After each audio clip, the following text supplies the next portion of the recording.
नमस्कार. आयचो हो म्हजो व्हिडिओ जो हांवें केला तो म्हणल्यार शेजार धर्म म्हणजे कितें आनी तें कशें आसचें. हांव म्हाका लकी म्हणटा की आमकां बरी शेजारी मेळ्ळ्या. हांव म्हणिना की एक शेजाऱ्याचें नांव घेवन दुसरो शेजारी वायट, पण आमकां दोनी वटेन जी आमकां शेजाऱ्यां मेळ्ळा ती खरीच आमची बरी शेजारी आसा अशें म्हणटा हांव. कित्याक केद्या वेळार तांकां आमी अप्रोच करीत जाल्यार ती धांवून येतात. हांव स्पेशली कुंदे फॅमिलीचे ह्या व्हिडिओन तुमकां सांगूंक सोदतां. कुंदे फॅमिलीन मेन पर्सन म्हणटा तो वामन कुंदे आनी ताजी मिसेस प्रेमाबाई कुंदे. जाणट्या वयाची सादारणशी एक 55-60 अशें तुमी म्हणूं येता. तांच्यांनी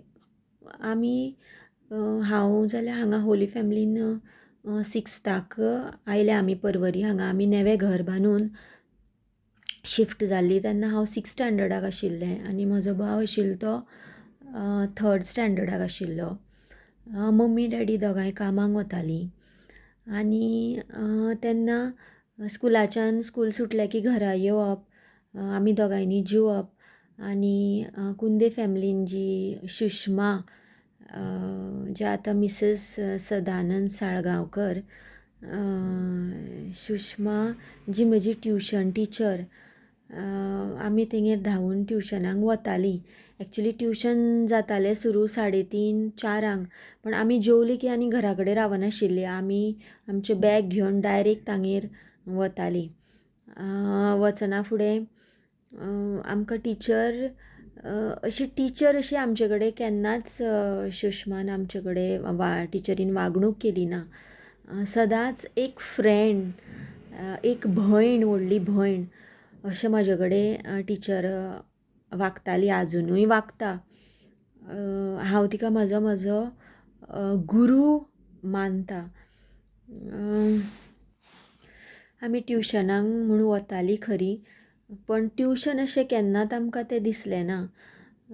मम्मी डॅडी ना तेन्ना आमकां तें हें दुसरें आमचें घर हीच आमकां जाणीव जाताली. इतली आमकां तुशार कुंदे जो ट्युशन टिचरीचो व्हडलो भाव, ताणें इतलो आमकां तो बरो करतालो भाई.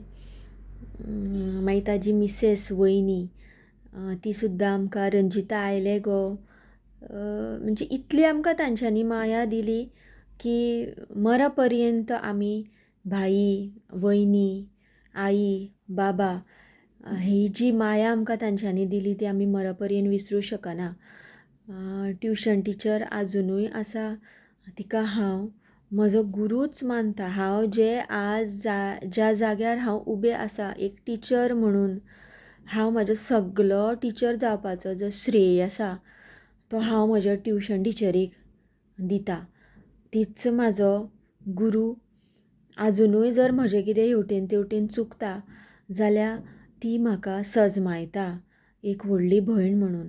आनी म्हजी आवय मरोन तिणेंच म्हाका एक व्हडली भयणीची आनी एक आवयची माया दिल्या अशें तुमी म्हणूं शकता.